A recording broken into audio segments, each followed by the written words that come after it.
प्रणाम, नमस्कार। बहुत स्वागत है आपका उस कार्यक्रम में जिसका नाम है हे प्रभु आनंददाता।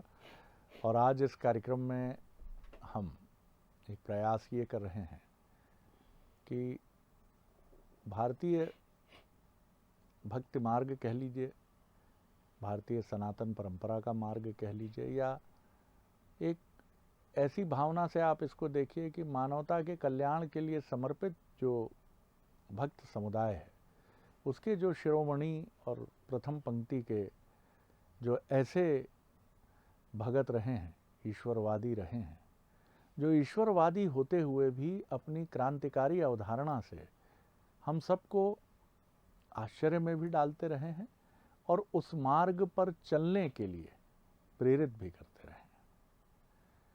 क्योंकि भक्त से बड़ा कोई क्रांतिकारी होता भी नहीं है। भक्त और क्रांति इसलिए होती है कि भक्त ईश्वर के मार्ग पर अवश्य होता है, आत्म मुक्ति, आत्म चेतना के मार्ग पर अवश्य होता है, लेकिन उसके लिए वो बहुत सारे बंधनों को तोड़ता है, बहुत सारे अनुभवों से दो चार होता है। जैसे एक वैज्ञानिक है, एक चिकित्सक है कि वो प्रमाण देखता है, रोग है तो उसके प्रमाण ढूंढता है, फिर उनकी पुष्टि लैब में रक्त परीक्षण और तमाम तरह के जो दूसरे परीक्षण हैं उनसे करता है। उसके बाद वो ये कहता है आशंका तो थी कि यही होगा, लेकिन वो नहीं निकला, उससे कोई बहुत साधारण सा रोग है या ईश्वर न करे कभी गंभीर रोग। ऐसे ही भक्त भी ईश्वर के मार्ग पर, आत्ममुक्ति के मार्ग पर चलते हुए बहुत सारे संदेहों से दो चार होता है, उनके उत्तर ढूंढता है और उत्तर ढूंढने के बाद उसको संसार को भी बताता है। कबीर इसी परंपरा के एक प्रथम पंक्ति के संत हैं, सूफी हैं, साधु हैं, जो भी कह लीजिए, लेकिन वो अपने समय की उन तमाम विकृतियों को जो धर्म के नाम पर व्याप्त हो गई थी, उन कमज़ोरियों को जिनको परंपरा से चली आ रही सोच के तहत मान लिया गया था कि यही सत्य है, और वो भी उस समय के जो प्रमुख धर्म रहे, उन सभी को लेकर उन्होंने जो अपनी कबीर वाणी के ज़रिए अलख जगाई है, वो अद्भुत है, वो क्रांतिकारी है। और ये भी बताती है कि जो सच्चा भगत है, जो सच्चा भक्त है, वो डरता नहीं है। आप कल्पना कर सकते हैं कि जिन्होंने कबीर को जाना, समझा है, पढ़ा है, वो समझ सकते हैं कि कबीर किस लेवल तक जाकर ढाई अक्षर प्रेम का पढ़े सो पंडित होए, पोथी पढ़ पढ़ जग मुआ, पंडित भया न कोई। अब ये बात कहना अपने समय में, फिर ये बात कहना कि क्या ईश्वर तक आवाज़ पहुंचाने के लिए बहुत ऊंची आवाज़ में पुकार लगाना ज़रूरी है, ये आज भी 2023 में भी हम देखते हैं तो ये आप पाते हैं कि आज भी कई बार जब परीक्षाएं होती हैं तो विद्यार्थियों की तरफ से ये बात आती है कि शादी के समय में और इस तरह के आयोजनों में, धार्मिक आयोजनों में उन्हें बड़ी चुनौती का सामना करना पड़ता है। कबीर उस समय आज से 500-600 वर्ष पूर्व ये बात कह रहे थे। आज इसी को हम समझेंगे, जानेंगे। हमारे साथ हैं मानस मनोवज्ञ, भगवत गीता के अध्येता प्रोफेसर डॉक्टर सुरेंद्र बिहारी गोस्वामी। प्रणाम कर रहा हूँ डॉक्टर साहब जी। आज आपने भक्ति काल का वो सुंदरतम संगीत छेड़ दिया है जिसने लोक कल्याण के लिए मनुष्य के जीवन में एक ऐसा अमृतमय काल लेकर उपस्थित हुए हैं। यह महामना और भक्ति मुहूर्त, ऐसा लगता है जैसे परमात्मा ने अपने अंश अवतार लेकर के ऐसे भक्तों की संरचना की है। 14वीं शताब्दी का प्रारंभ जो है वो भक्ति काल के रूप में गिना जाता है। मुझे याद आता है श्रीमद् भागवत भक्ति की एक बड़ी सुंदर बात बताती है। भागवत कहती है, भागवत में भक्ति कहती हैं कि उत्पन्ने द्रवड़े साहम वृद्धिम कर्नाटके गता। मैं आर्द्रता से, मैं मन में आर्त भाव आने से, मैं मन के शुद्ध हो जाने पर उत्पन्न होती हूँ, और जहाँ सत्संग रूपी संरचना और संतों की वाणी गूंजती है उससे मैं वृद्धि को प्राप्त करती हूँ। संत कबीर जो हैं वो अध्यात्म रूपी बाहरी से, बाहरी कहते हैं जिससे कचड़े साफ करते हैं, संत कबीर अध्यात्म रूपी बाहरी से विषयों का कचरा साफ करने का काम करते थे। अब वो विषयों का कचरा कहाँ साफ कर रहे थे? मन रूपी धरातल पर। तो मन रूपी धरातल को निर्मल करने की दिशा में जितना बड़ा योगदान संत कबीर का है, मुझे कोई दूसरा नहीं दिखाई पड़ता उस परिप्रेक्ष्य में देखने में।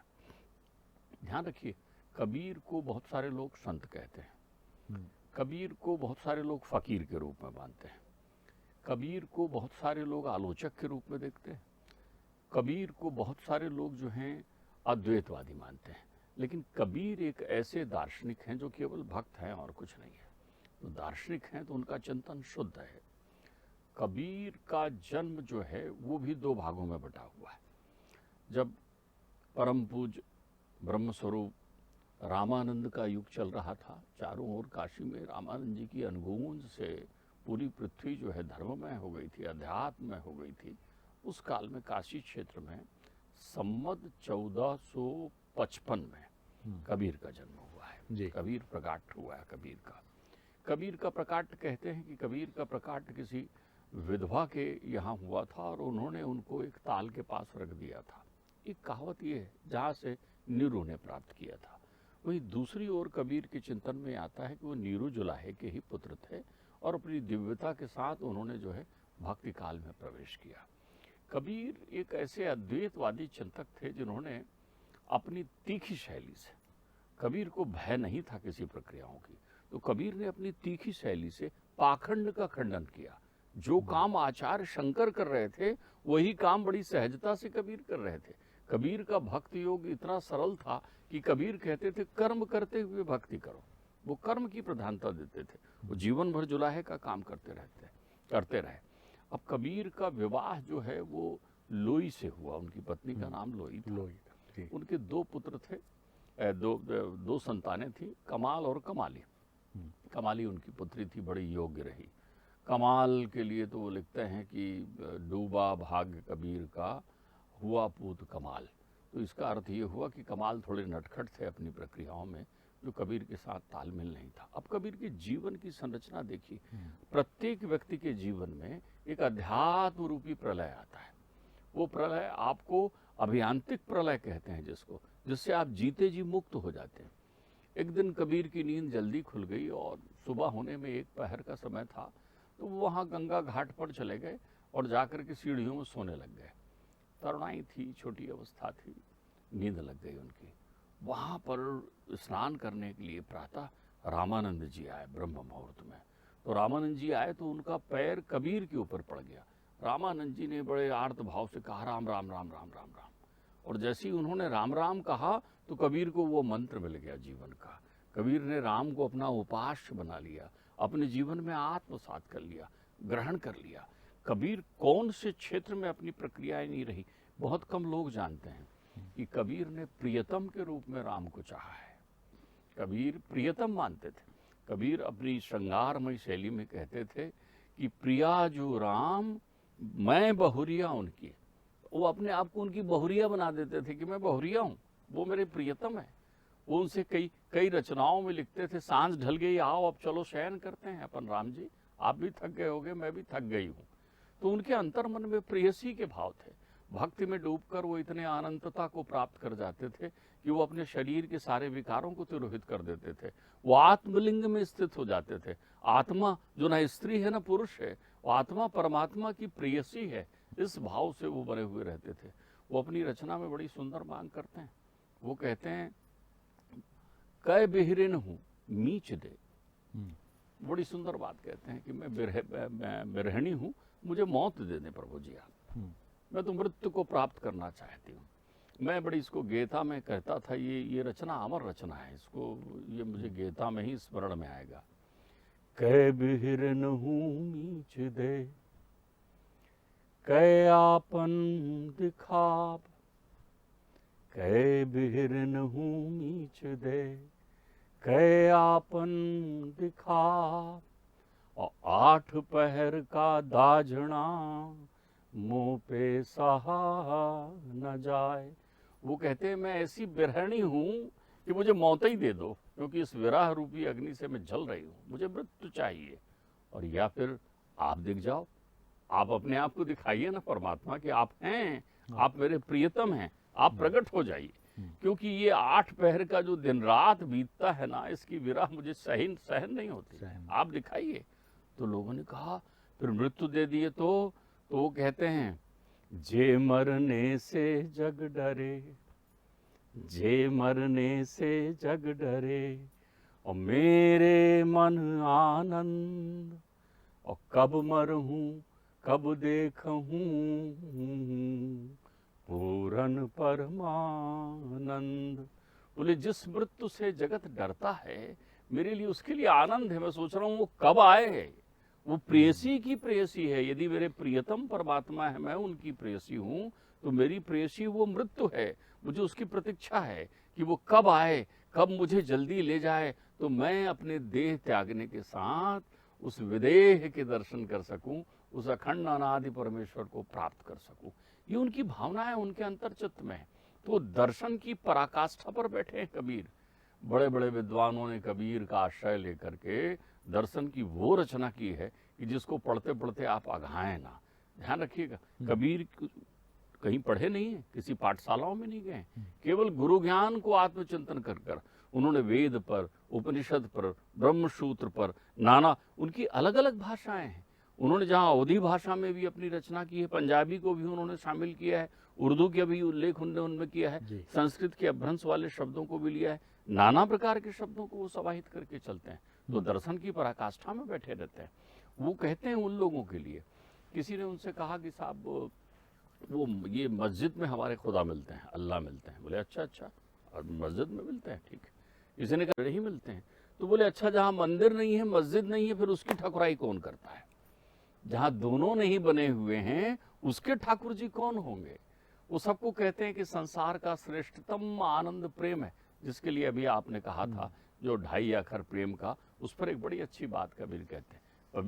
साहेब कबीर कहते हैं, प्रेम न बाड़ी उपजे, और प्रेम न हाट बिकाए, और राजा प्रजा जे रुचे, ते शीश दे ले जाए। राजनीति के क्षेत्र में कबीर का व्यंग, मैं तो सोचता हूँ कौन सा क्षेत्र है जो जिसे कबीर ने छोड़ा है। राजनीति के क्षेत्र में उनकी एक रचना पढ़कर आप राजनीति के पक्ष विपक्ष और वैमनस्यता को ध्यान में रख सकते हो, जिसको आप लोग कहते जरूर हो लेकिन मंथन करने का प्रयत्न नहीं करते हो। 2 पाटन के बीच में और साबुत बचा न कोई। जो 2 पाटन के बीच में कोई साबुत नहीं बचा रहेगा, और देख कबीरा रोए। वो उनके अंतर्चित्त में ये व्यथा आ रही है कि अब देखिए 2 पट हो गए, एक पक्ष में है, एक विपक्ष में है, उसके बीच में जो भी पड़ा वो पिस जाएगा। तो वो कहाँ जाए? वो अनंतता में जाए। किस अनंतता में जाए? कर्म रूपी भक्ति को करता हुआ जीवन में निंदारस से दूर रहे। उनको जो बात बुरी लगी, उन्होंने जहाँ पाखंड देखा वहां उसका खंडन किया। उन्हें उलटबासी की रचना की। उन्होंने सभी को समझाया, जितने संप्रदाय वाले थे सबको उन्होंने अपनी अपनी समझ दी। जहां उन्हें ऐसा लगा कि ये उचित नहीं है, वहां उन्होंने अपनी बात रखी। आप एक बात और समझिए, कबीर के चिंतन की एक खास बात थी। उन्होंने न तो उन्होंने परमात्मा के साकार स्वरूप को ग्रहण किया, न उन्होंने अपने अंतर्चित्त से परमात्मा के निराकार स्वरूप को ग्रहण किया। उन्होंने परमात्मा के उस दर्शन तत्व को ग्रहण किया जिसमें सेवकाई थी। प्रभुताई को प्राप्त करने के लिए वो सेवकाई का उपचार बताते हैं। कबीर एक सुंदर बात कहते हैं, जिसको बाद में तुलसी ने भी व्यक्त किया है। कबीर की भाषा में तो वो थोड़ा क्लिष्ट है, लेकिन मैं उसे तुलसी की भाषा में व्यक्त करता हूँ, कबीर के मूल दोहे को जोड़ करके। कबीर एक बड़ी अच्छी विधा बताते हैं। कबीर कहते हैं, कबीरा कुत्ता राम का। वो कहते हैं मैं परमात्मा का कुत्ता हूँ। वो बड़ी सहजता बताते हैं कि आप करो क्या, आप समर्पण की उस पराकाष्ठा को प्राप्त कर जाओ, आप उस निराकार ब्रह्म को उस स्वरूप में प्राप्त कर जाओ कि जिसकी सेवकाई कैसा करो, उसकी ड्योढ़ी पकड़ो, वो थके या ना थके, तुम ना थको। कबीरा कुत्ता राम का, और मोतिया मेरा नाम, और कंठे रस्सी प्रेम की, जित चाहो तो जान। विश्वास की पराकाष्ठा देखिए। अंत समय आया तो कबीर ने देखा अब जरा अवस्था हो गई। 119 बरस तक वो संसार में रहे, 119 बरस तक, और जब तक रहे कर्म करते हुए भक्ति करते रहे। वो श्रोत मार्ग से उन्होंने की, इसलिए तो लोगों ने संकलन करके बीजक बनाया उनका। उनके लिखने पढ़ने की वो तो कहते हैं कभी तभी विवेक एक नहीं मोरे। वो कहते हैं कि मुझे कुछ नहीं आता, मैं इन चीज़ों से कोई अर्थ नहीं है, मेरे अंतर चित्त में जो परमात्मा उत्पन्न करता है, जो गुरु कृपा से मुझे प्राप्त हो गई है। जी। तो जब 119 बरस का दिव्य जीवन उन्होंने प्राप्त किया तो उन्होंने देखा कि जनचर्चा क्या है, जनश्रुति क्या है। काशी में रहते थे, विद्वान थे, विद्वानों के बीच में बड़ी मान्यता थी उनकी, सबने उन्हें सर आंखों पर उठाया, सबने उन्होंने वो मान सम्मान दिया, सारी प्रक्रियाएं मिली जो एक प्रकांडतम को प्राप्त होती है। लेकिन उनके अंतर्चित्त में कहीं अहंकार नहीं था, वो समर्पित भाव से जुलाहे थे, जुलाहे रहे और अंतिम समय तक भी जुलाहे का कार्य करते हुए परमात्मा का चिंतन करते रहे। तो उन्होंने कहा जनश्रुति ये है कि जो काशी मुक्त क्षेत्र में प्राण त्यागता है उसकी मुक्ति हो जाती है। और उन्होंने कहा काशी के पास में जो मगहर है उसके बारे में जनश्रुति ये है कि जो मगहर में जाकर प्राण त्यागता है तो वो उसे फिर शूकर योनि में जन्म लेना पड़ता, उसकी मुक्ति नहीं होती। तो वो चुपचाप उठे, अपने अंतिम समय में उन्होंने अपना समय मगहर में बिताया, वो मगहर चले गए। जब वो मगहर जग गए पहुँचे तो लोगों ने कहा कि गुरुदेव आप कैसे मगहर आ गए, इनके बारे में ये कहा है। बोले ये मैं अपने प्रभु राम की प्रभुताई को बनाए रखने के लिए आ गया। बोले क्यों?